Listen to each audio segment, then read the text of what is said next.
The news coming out of France has once again left Muslims across Europe shocked, heartbroken, and deeply reflective.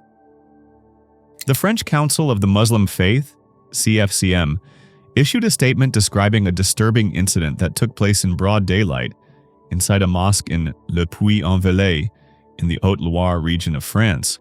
According to their statement, individuals broke into the mosque, tore up copies of the Holy Quran, and threw the pages on the floor before disappearing. No one saw them. No cameras caught them. And yet their crime was committed inside a place where Allah is glorified day and night. The CFCM said Muslims in France are deeply shocked and hurt by this desecration. And how could they not be? The sacred words of Allah torn and thrown to the ground inside His house. A symbolic attack designed not only to insult Muslims, but to pierce their hearts. The council warned of a rising toxic climate, a climate created by biased reports, polarized surveys, and political proposals that single out Muslims again and again. And in such an atmosphere, hateful acts like this one easily multiply.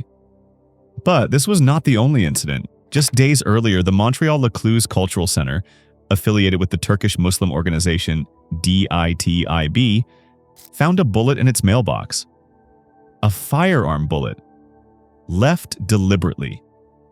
The bullet was intentionally left behind as a message, as a threat that something very dangerous is going to happen in the very near future.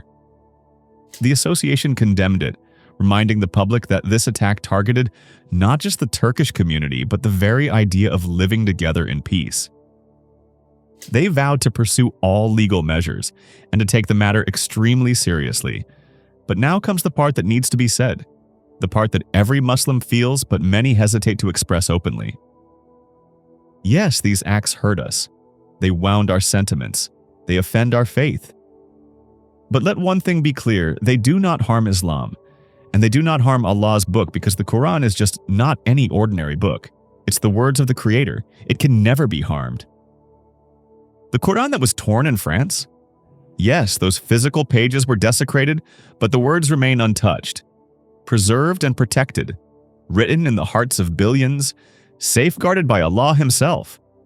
Allah says in the Holy Quran, "Indeed, it is we who have sent down the reminder, and indeed we will be its guardian." What these criminals did was expose their own hatred. Because the real question is, what pushes a person to enter a mosque in broad daylight, tear up the Quran, throw its pages to the floor, and then flee like a coward? They think it's bravery and courage? The truth is that it is an emptiness inside them, a darkness that consumes their heart. The perpetrator thought that he won because no one saw him. He thought he humiliated Muslims. He thought he insulted the Quran. Nauzubillah! But he forgot one thing. He was standing in a place where Allah is remembered, a place where His name is raised every single day, a place where angels descend and mercy flows. He didn't simply try to disrespect the Holy Quran, which he wasn't able to, by the way. He stood in the house of Allah and committed a crime against the Creator Himself. No one in the world may have seen him, but Allah saw him, Allah witnessed him, and that's the most terrifying thing of all. For the believers, there is pain, yes, but there is also reassurance. Because Allah is with us, and Allah is the guardian of His religion.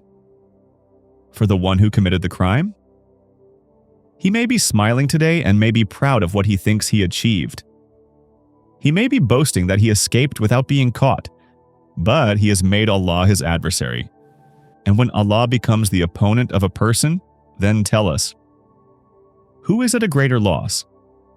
Mosques can be attacked, but they will be rebuilt. Islamophobes desecrate pages of the Quran, but they cannot harm the words of Allah.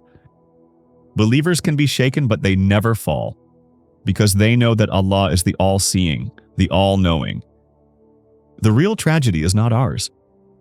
The real tragedy is the one whose heart has sunk so low, whose soul has gone so dark, that he tried to achieve happiness by attempting to destroy the only source of his guidance. How great the loss the perpetrator is, only Allah knows. May Allah help us against the attacks of Islamophobes.